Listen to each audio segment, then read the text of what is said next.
Buenas noches, mis estimados. Me da gusto poder saludarlos nuevamente a través de esta transmisión. Agradecemos la oportunidad que nos dan de poder llegar hasta ustedes, por ese tiempo que nos destinan, por ese espacio para meditar juntos en la palabra de Dios. Sé que nuestro Dios les ha cuidado, proveyó para ustedes el alimento, un lugar para dormir, y puede que haya muchos problemas. Sin embargo, Cristo sigue a nuestro lado. Y en ese motivo de gratitud esta noche vamos a meditar en la palabra de Dios. Quiero recordar una historia con ustedes. Quizá la he escuchado muchas veces, quizá la ha leído, pero siempre que lo haga encontrará lecciones. Y esta noche quiero que usted medite en este pequeño mensaje, buscando lo que puede ser aplicado a su vida. Muchas veces pensamos como seres humanos, esto aplicaría muy bien para aquella persona, esto aplicaría para aquella otra. Pero esta noche, antes de iniciar en la meditación, quisiera pedirle piense, ¿qué de esto me puede ayudar a mí? La historia comienza en una ciudad llamada Betania, más o menos a 5 kilómetros de Jerusalén. En esta ciudad Jesús solía dormir. Era la ciudad que tenía la casa de Lázaro. Es la ciudad en la que María fue encontrada en la miseria de la vida y fue transformada. Es el lugar donde una buena cocinera llamada Marta hacía que Jesús viniera a su casa, y no solamente él, sino sus discípulos, y ahí comían en conjunto. Pero resulta que un día Jesús se encuentra fuera de esa ciudad, porque en esa ciudad lo querían apedrear, y recordemos que el objetivo de Jesús tenía como principal medida ayudar al ser humano, pero también venir a rescatarnos.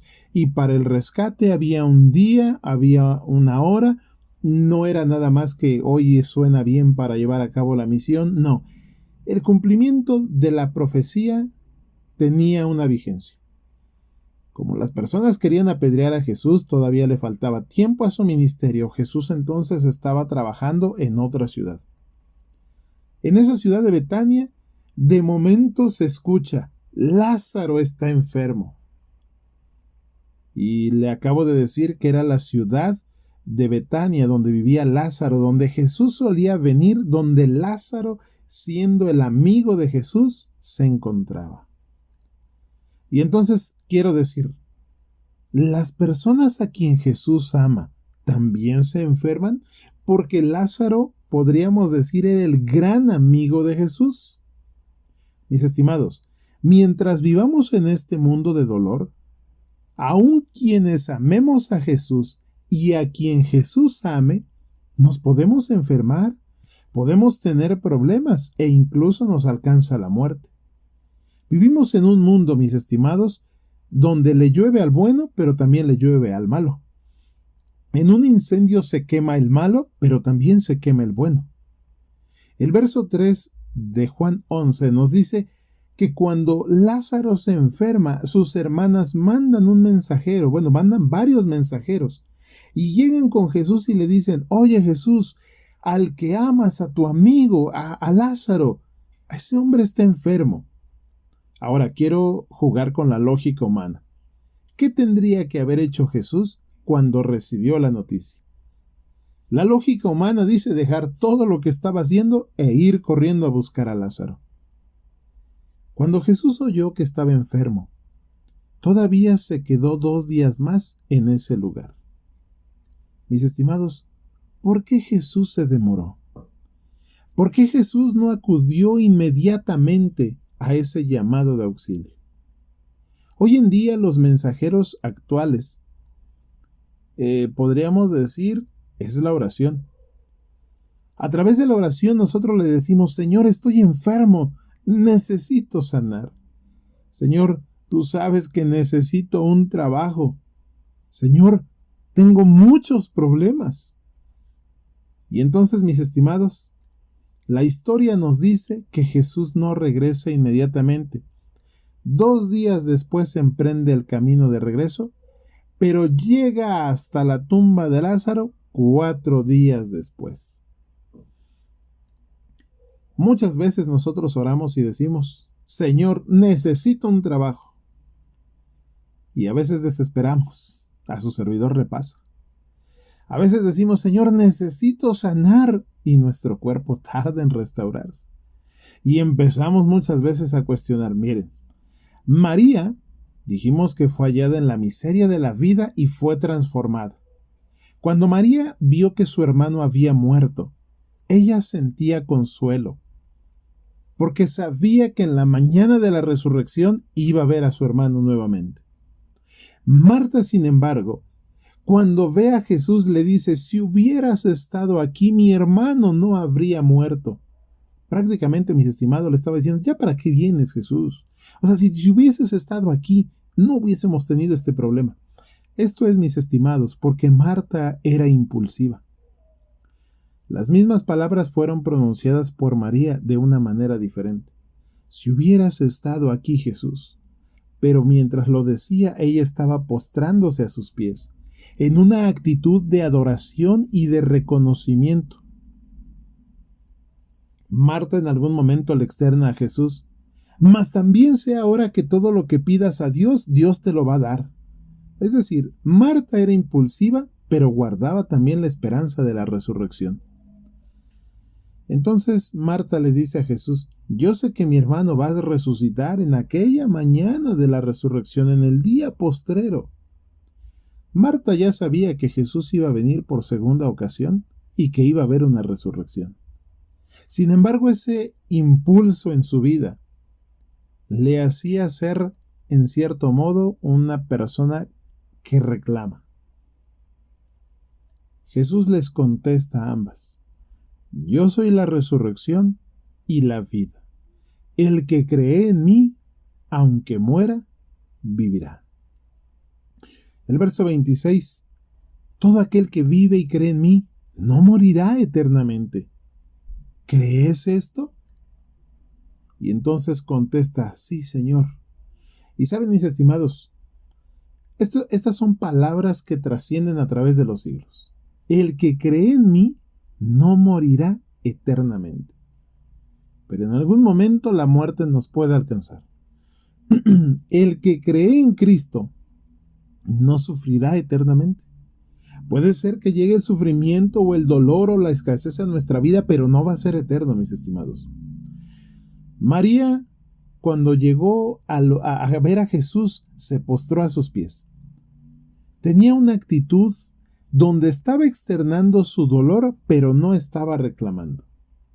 Cuando Jesús la ve llorar, voltea entonces a ver a los judíos, voy en el verso 33, voltea a ver a todas las personas que estaban en ese lugar, y al notar que estaban llorando, dice el verso 33, que Jesús se estremeció en espíritu y se conmovió. Mis estimados, nuestro Dios también de alguna manera sufre cuando nosotros sufrimos. Se conmueve con las cosas que nos causan daño. Jesús entonces pronuncia la pregunta, ¿dónde le pusiste? Señor, ven y ve, te llevamos. Pero después de esto dice el verso 35 que Jesús lloró. Jesús empezó a llorar, mis estimados, porque siente dolor cuando las personas sufren. Cuando tú sufres, Jesús también sufre. Los judíos entonces lo llevaron y le dijeron, ¡wow! Mira, en verdad lo amaba. ¿Por qué tener que pasar momentos de sufrimiento, mis estimados? Debo decirles que en el dolor, en las lágrimas, el corazón se vuelve sensible para volvernos a Dios. María había sido perdonada días atrás y había sido transformada. Marta convivía con Jesús, le cocinaba a Jesús, pero creía que las obras personales, tenían más valor que el poder de Dios. Muchas veces queremos vivir a nuestra manera. Jesús nos llama, nos invita, nos pide volver a Él para mejorar nuestra vida y nosotros nos oponemos. Pero lamentablemente, cuando llega el sufrimiento, entonces reconocemos nuestro estado humano. Y digo lamentablemente porque podríamos reconocerlo aún sin dolor y sin sufrimiento. Con esto quiero decirle que no es Jesús quien manda el sufrimiento. Permite el sufrimiento para hacernos sensibles y volver a Él. En el verso 37 había un montón ahí de gente que dijeron: ¿acaso no podía este que le abrió los ojos al ciego haber hecho también que Lázaro no muriera? Y ahí siempre, mis estimados, va a haber personas escépticas.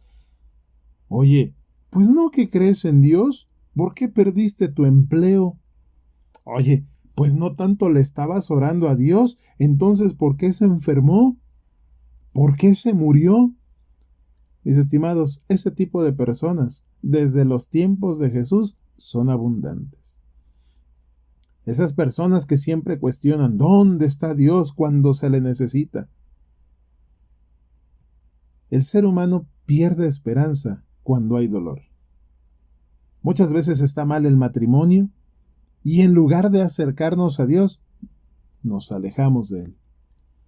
A veces está mal nuestra familia y entonces en lugar de mejorar esa esperanza, nos alejamos de Dios. Jóvenes que no se han casado, pero están en la escuela, se esfuerzan y resulta que de alguna manera van mal en los estudios. Digo se esfuerzan porque si no nos esforzamos, conocemos el porqué. Este ejemplo, mis estimados, nos ayuda a entender ese tipo de dolor que tenemos que vivir en este mundo. Padres, es frecuente escuchar: es que mis hijos están tan mal, y en lugar de acercarse a Dios, nos alejamos de Él. O a hijos decir: es que mis padres no me entienden, mis padres no hacen las cosas correctas, y en lugar de acercarnos a Dios para ayudar a nuestros padres, nos alejamos de Él. Jesús le responde a esta multitud: Lázaro no está muerto. El que crea en mí, aunque muera, vivirá. A los discípulos les dijo: Lázaro duerme. Al que cree en Cristo, la muerte le es un sueño, mis estimados. Cuando tú sueñas, le preguntaría: ¿tienes hambre? No. Cuando tú sueñas, ¿hay odio en tu corazón? No.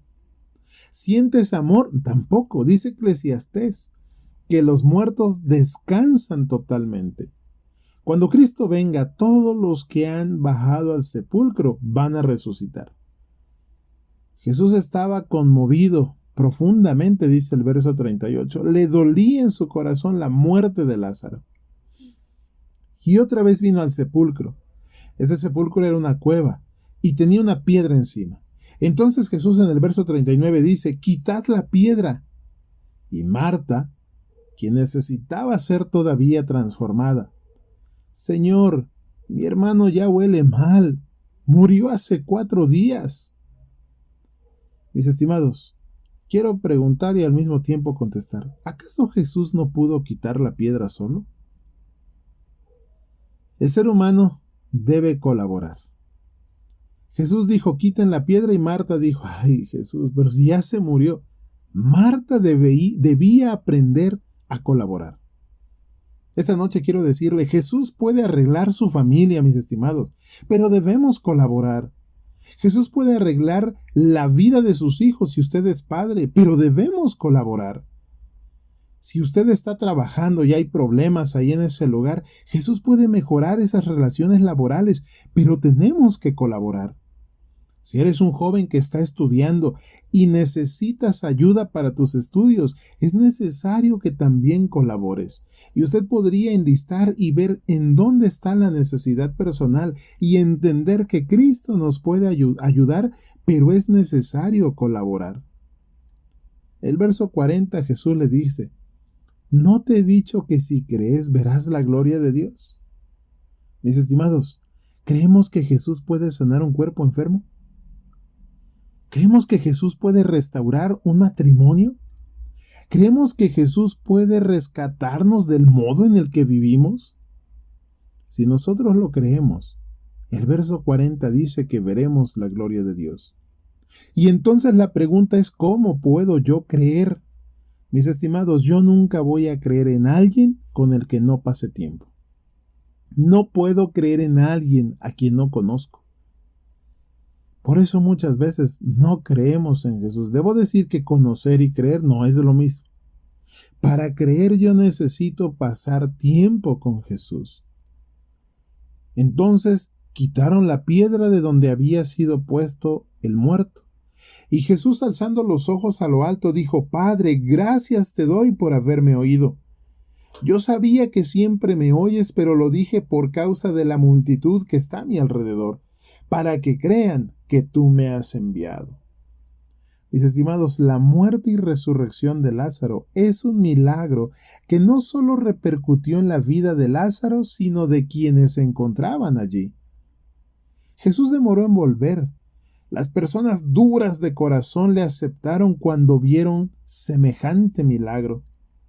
Puede ser que pases un momento de dolor, pero si crees en Jesús, Él puede restaurarte y también ayudar a todas las personas que te observan. No solo puede hacer un milagro en ti, sino en tu familia, en tus amigos, en tu ámbito laboral o donde tú te encuentres. Y habiendo dicho esto, exclamó a gran voz, dice el verso 43, Lázaro, ven fuera. Y el que había muerto salió, atadas las manos y los pies con vendas y el rostro envuelto en un sudario. Jesús le dijo: desátenlo y déjenlo ir. Mis estimados, si la muerte nos ha arrebatado a un amigo, a un padre, a un hijo, un esposo, una esposa, la palabra de Dios promete que va a resucitar a los que murieron en él. La muerte en esta tierra no es el fin de todo para quien cree en Jesús. Hay una mañana de resurrección y, mis estimados, podremos abrazar a quien la muerte nos ha arrebatado. Jesús dijo: yo soy la resurrección y la vida. Jesús pronto volverá. María estaba lista para encontrarse con Cristo, pero Marta necesitaba todavía una transformación. Hoy en día, muchas personas se encuentran listas para encontrarse con Cristo, pero muchas más necesitamos una transformación. Esa transformación puede llegar a nosotros si nos acercamos a Cristo, y en algún momento, si le seguimos rechazando, tal vez el dolor o el sufrimiento tocará, pero no para debilitar nuestra fe, sino para hacernos sensibles y consagrar nuestra vida a Cristo. Esta noche quiero concluir diciéndole: necesitamos prepararnos para encontrarnos con Cristo, porque Él ya ha preparado no solo una restauración para usted, no solo para su familia y sus amigos. Mis estimados, ha preparado una convivencia eterna sin dolor, sin tristeza y sin más distanciamientos de quienes amamos.